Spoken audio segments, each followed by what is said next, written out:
Marlène et Jean-Claude te présentent pour 2026 la série qui s'intitule « Voici, il vient ». Merci pour ta fidélité et que l'Éternel continue de t'éclairer tandis que tu découvres la vérité. C'est toujours avec joie que nous nous retrouvons à l'occasion de cette première étude de la Bible pour cette année 2026. Le thème du jour est « Pourquoi prier ?» La référence se trouve au livre de Matthieu, chapitre 26, les versets 36 à 41. Pourquoi prier? Avant d'aborder ce thème, recherchons la présence du Saint-Esprit par la prière. Notre Seigneur et notre Dieu,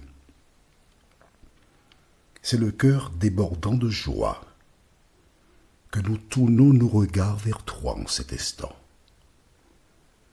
afin de comprendre ce qui se passe et obéir à ta parole. Saint-Esprit, merci de nous conduire dans toute la vérité, nous t'en prions, au nom de Jésus et pour ta gloire éternelle. Amen. La référence est Matthieu 26, versets 36 à 41. Alors que nous débutons cette nouvelle année, je te recommande vivement d'avoir recours à la prière. Un auteur déclara que la prière est la respiration de l'âme.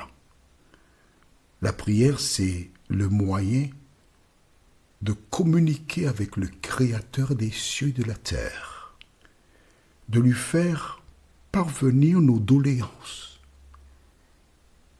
et à travers cet acte-là, lui dire que nous croyons que tu es celui qui veille sur nous. Nous prendrons nos Bibles au livre de Matthieu, chapitre 26. Toi, je te laisse le temps de trouver. Jésus avait passé du temps avec ses disciples. Et après le service de Pâques, il s'en alla avec ses disciples. C'est l'une des dernières fois où il va intervenir avant la crucifixion. Et nous lisons au livre de Matthieu, chapitre 26, verset 36. Nous irons jusqu'au verset 41. Là-dessus, Jésus alla avec eux dans un lieu appelé Gethsémane. Et il dit aux disciples, « Asseyez-vous ici, pendant que je m'éloignerai pour prier. » Il prit avec lui Pierre et les deux fils de Zébédée, et il commença à éprouver de la tristesse et des angoisses. On s'arrête ici. Je voudrais relever deux choses très importantes. Jésus va choisir un lieu retiré, éloigné où il n'y a pas de personne. Il va s'isoler pour mieux se concentrer afin de vaquer à la prière. Comment peux-tu imaginer que l'on puisse prier dans différents endroits bruyants où tu n'es pas en mesure de te concentrer pleinement sur ce que tu demandes à Dieu? La deuxième chose, c'est qu'il prendra Pierre et les deux fils de Zébédée. C'est intéressant. Je t'explique pourquoi. Madame Zébédée, la mère des deux disciples, était venue voir Jésus et lui fit une requête.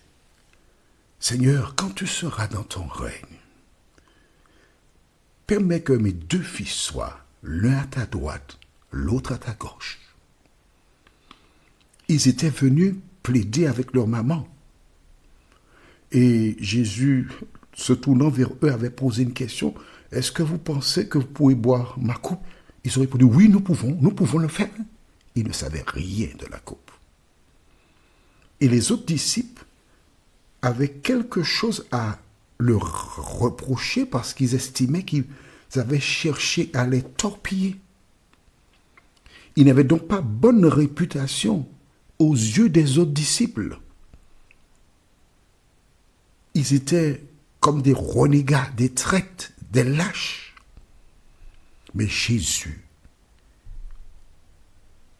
ne s'arrête pas sur cette démarche maladroite. Il les prend avec lui ainsi que Pierre. Et il demande aux autres, restez ici. Mais continuons la lecture, elle est belle.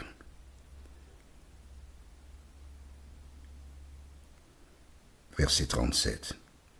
Il prit avec lui Pierre et les deux fils de Zébédée, et il commença à éprouver de la tristesse et des angoisses. Il leur dit alors, mon âme est triste jusqu'à la mort. Restez ici et veillez avec moi. Puis, ayant fait quelques pas en avant, il se jeta sur sa face et pria ainsi. Mon Père, s'il est possible que cette coupe s'éloigne de moi, toutefois non pas ce que je veux, mais ce que tu veux. Et il vint vers les disciples qu'il trouva endormis. Et il dit à Pierre, vous n'avez donc pu veiller 1 heure avec moi? Le verset 41, c'est celui qui nous intéresse. Veillez et priez afin que vous ne tombiez pas dans la tentation. L'esprit est bien disposé, mais la chair est faible. Nous nous arrêtons ici. Je voudrais que tu comprennes le contexte dans lequel nous nous trouvons. Lequel? Jésus sait que dans la soirée, on viendra le récupérer.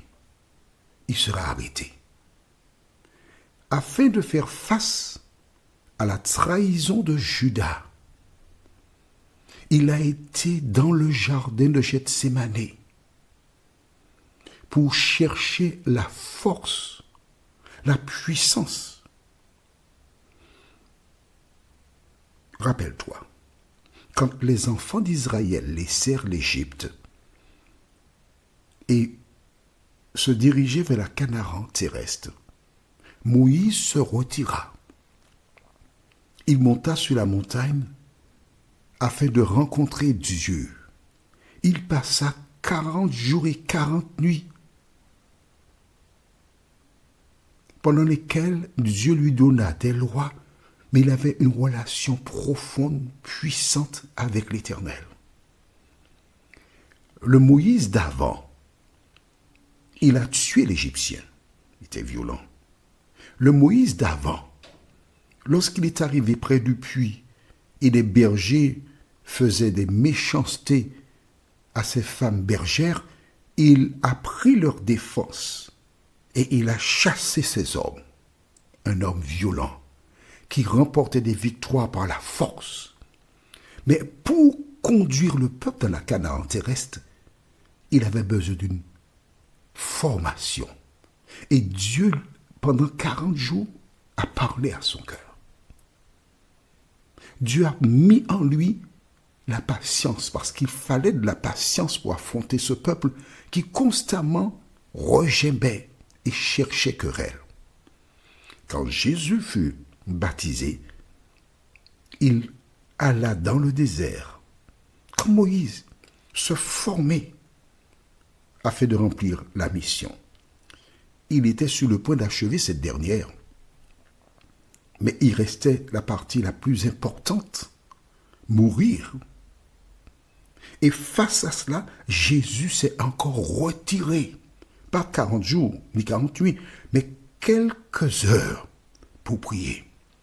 Et note bien avec moi ce qu'il a dit aux disciples, au verset 41.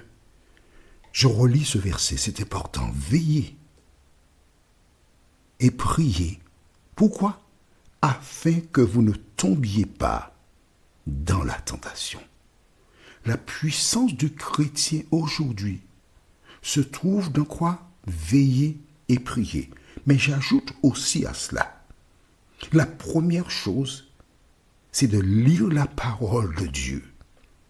Car c'est seulement lorsque tu lis la parole de Dieu que tu peux comprendre ce qui se passe autour de toi. C'est quand tu connais Jésus que tu peux identifier lorsque des personnes te cherchent querelle, tu sais qui est derrière ces personnes. Alors tu agis en conséquence. Au cours de cette année 2026, nous savons que la vie ne sera pas meilleure que 2025. D'où la nécessité pour nous de nous tenir près de Jésus, de veiller, de prier, pour ne pas succomber aux différentes tentations que l'ennemi a déjà préparées pour nous détruire. Notre prochaine étude s'intitule « Il dormait ». La référence biblique est dans Matthieu 26, versets 42 et 43. Il dormait. Prions, notre Seigneur et notre Dieu. Nous entendons des personnes prier. Avant d'entamer notre étude, nous avons prié car il est indispensable d'être dirigé par le Saint-Esprit. Au terme de cette étude, nous prions encore afin de te remercier pour sa présence dans nos cœurs et dans nos vies. Merci de sceller ta parole dans nos cœurs, nous t'en prions. Au nom de Jésus et pour ta gloire éternelle. Amen. Que l'Éternel continue de te bénir et il me tarde de te retrouver. Nous sommes parvenus au terme de notre réflexion. Si d'aventure tu as une question, il te suffit d'envoyer un message par le biais de WhatsApp au numéro suivant, plus 596 696 88 93 93. Et alors Jean-Claude, moi, je me ferai un réel plaisir de répondre à ta question.